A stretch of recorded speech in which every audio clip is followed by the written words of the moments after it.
Hey there, imagine a semicircle. Let's draw lines from here and here.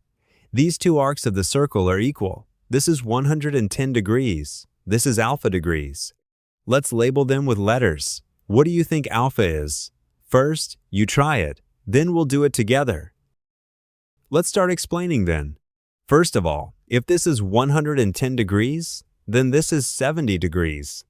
The sum of this arc and this arc is 140 degrees because, according to the butterfly rules of a circle, half of the sum of these two arcs is equal to the angles here.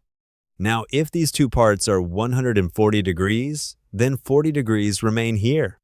Since this and this are equal, if this is 40 degrees, then this is also 40 degrees, so 100 degrees remain here.